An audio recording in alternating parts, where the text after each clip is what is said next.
Olá, senhores! Espero que os senhores e as senhoritas estejam bem. Nós estamos aqui fazendo a nossa resolução de questões do Enem, no módulo que vocês possuem. Olha, vocês estão seguindo as aulas na plataforma Descomplica e eu venho aqui resolver as questões do módulo. Focaremos nas questões do Enem. Logicamente que pós-quarentena, todas essas aulas serão repostas e as aulas que vocês estão assistindo na plataforma serão dadas também por mim, pessoalmente, daquela forma gostosa como a gente está acostumado. Arcadismo no Brasil. Lá no módulo de vocês têm 3 questões do Enem. É interessante, gurizada, que vocês saquem o seguinte, que eu já venho falando isso há muito tempo para vocês. Quando nós estudamos qualquer disciplina, vou focar nas minhas, filosofia, sociologia e literatura, nenhuma dessas disciplinas se estuda, digamos que separadamente. O conhecimento, ele é universal. Um está dialogando com o outro. Nós estudamos as disciplinas de modo separado, digamos, para facilitar a compreensão daquele assunto específico. Mas para compreendê-lo de forma mais abrangente, precisamos navegar por outras disciplinas, como a história, a sociologia, a história da arte, etc.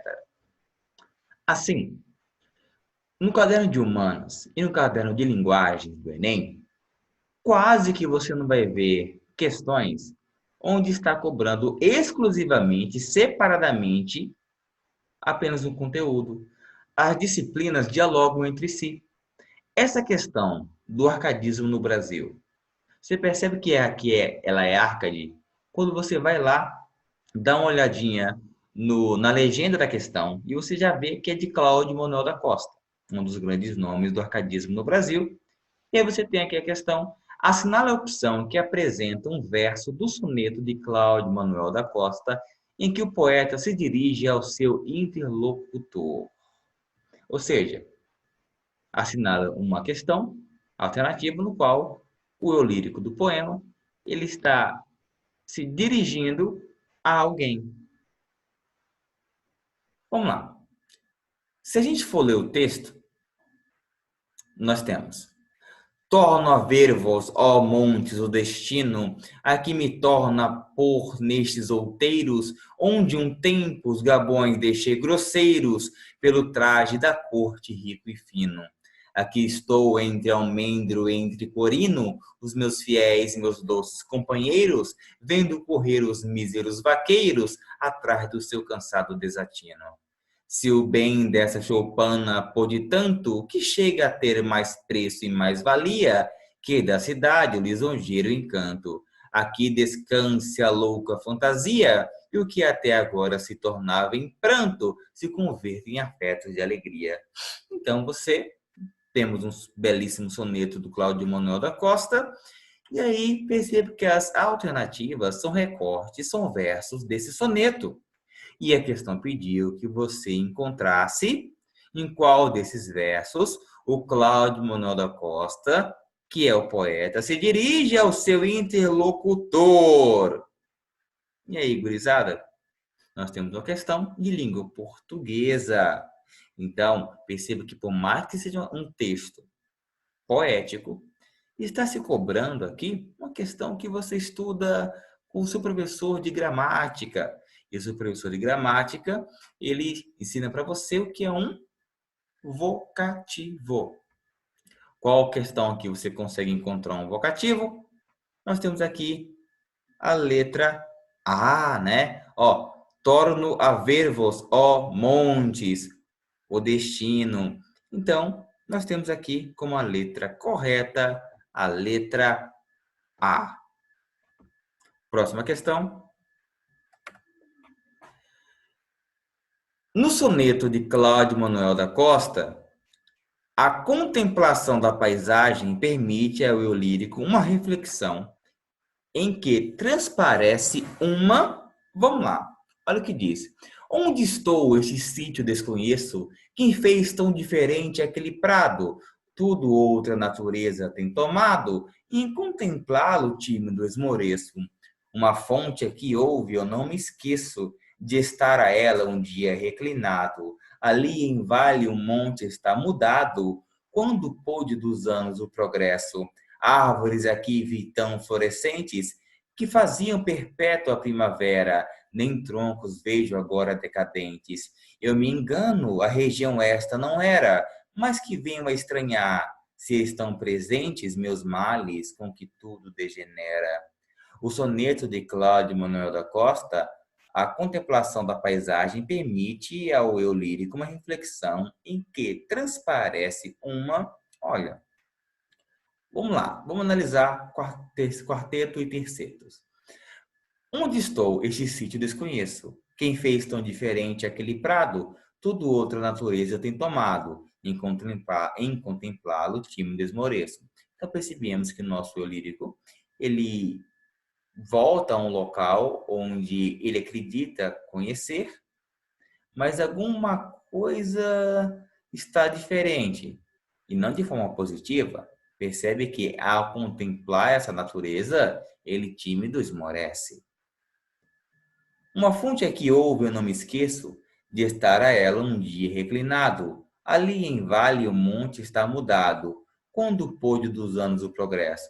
Ou seja, ele está nesse meio bucólico, ele estava nesse meio bucólico, nessa natureza. Entretanto, essa natureza que ele conhecia até então, ela transfigurou-se, ela mudou-se. Uma fonte é que havia e já não há. Ele não esquece, ele lembra que havia uma fonte. Ali em Vale, o monte está mudado. O monte também mudou. O que transformou tudo isso? O progresso. Aqui você pode até já linkar com outra disciplina, como a geografia. A ideia, o progresso, ou seja, a urbanização, a destruição natural para a industrialização.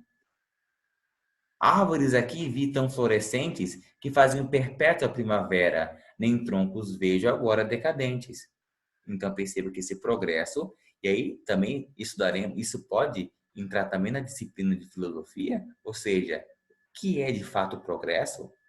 Esse progresso que está destruindo a natureza é de fato um progresso? Então, o que de fato é progresso no mundo capitalista? Ou essa ideia de progresso era completamente equivocada?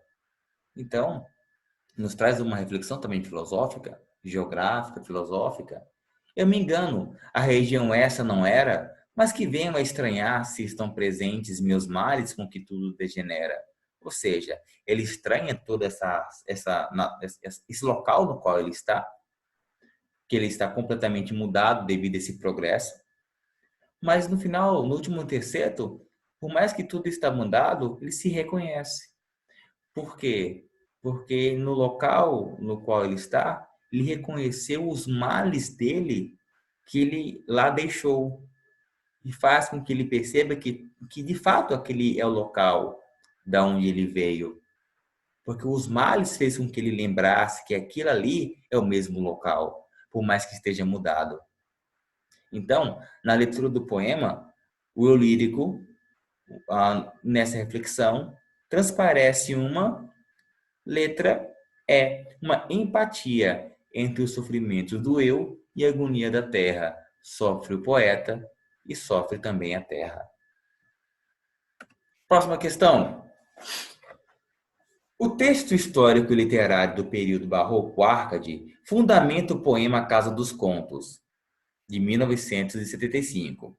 A restauração de elementos daquele contexto por uma poética contemporânea revela que aí está uma questão muito interessante que está comprovando aquilo que eu estou falando para vocês, da necessidade de estudar história, filosofia, história da arte de forma universal, de forma interdisciplinar. A questão está pedindo que você faça uma análise do período barroco Arcade, levando em consideração o seu contexto. Ou seja, qual é o contexto do período Arcade? No Brasil, o arcadismo aconteceu sobretudo em Minas Gerais. O que aconteceu em Minas Gerais no período do arcadismo? Século XVIII, 1789, Inconfidência Mineira. Então, o arcadismo, ele viveu o período da Inconfidência Mineira, onde nós tivemos alguns escritores que eram inconfidentes, como, por exemplo, o Cláudio Manuel da Costa. E aí você percebe que em Inconfidência Mineira, uma das tentativas, uma das primeiras tentativas separatistas do Brasil, que ela foi por algo abaixo. Sabemos disso, você estuda isso em história. Então, se for um período onde Tiradentes, como por exemplo, foi enforcado e esquartejado, então nós temos um período de opressão. Sendo assim, esse é o contexto que vocês devem levar em consideração quando vocês, por exemplo, estão estudando o arcadismo no Brasil. Então, quando você lê um poema, Casa dos Contos, até o próprio título faz uma referência histórica, pois Casa dos Contos é a prisão no qual Cláudio Manuel da Costa foi preso e lá ele foi encontrado enforcado. Ou seja, suicidou-se? Creio que não, mas fácil que ele tenha sido suicidado. Ou seja, mataram Cláudio Manuel da Costa na prisão Casa dos Contos. Então perceba como o contexto histórico ele serve como um grande suporte para que melhor você compreenda uma escola literária. Por isso, eu sempre peço para que vocês, ao estudar literatura, busquem conhecer o contexto histórico, filosófico, sociológico do período no qual você está estudando literatura. Em cada conto te conto, em cada enquanto me encanto, em cada arco te embarco, em cada porta me perco, em cada lanço te alcanço, em cada escada me escapo, em cada pedra te prendo, em cada grade me escrapo, em cada sótão te sonho, em cada esconso me afonso, em cada cláudio te canto, em cada fosso me enforco e... O poema, ele é um poema moderno com características bastante concretas. É um poema com características concretas. Estudaremos o concretismo aqui na literatura. Então, o poema, ele é contemporâneo. O poema, ele é novo. Entretanto, ele está utilizando dentro da sua temática o contexto do período barroco ácade. E a questão está pedindo para que você identifique dentro dessa linguagem moderna, dentro dessa linguagem contemporânea, o contexto do arcadismo. E a única questão que une a linguagem moderna com o contexto do arcadismo é a letra E. O lírico recria em seu momento histórico, ou seja, no 1975, na contemporaneidade, numa linguagem de ruptura, numa linguagem moderna com elementos concretos, um ambiente de opressão vivido pelos inconfidentes. Então, olha como a questão de literatura, ela cobrou muito mais história do que propriamente informações literárias. Por isso que eu falo para vocês que estudem literatura, mas considerem também o período histórico no qual cada escola literária está inserida, pois assim você irá melhor compreender o período literário. Então, pessoal, são essas três questões do Enem, do seu módulo. Tchau, tchau.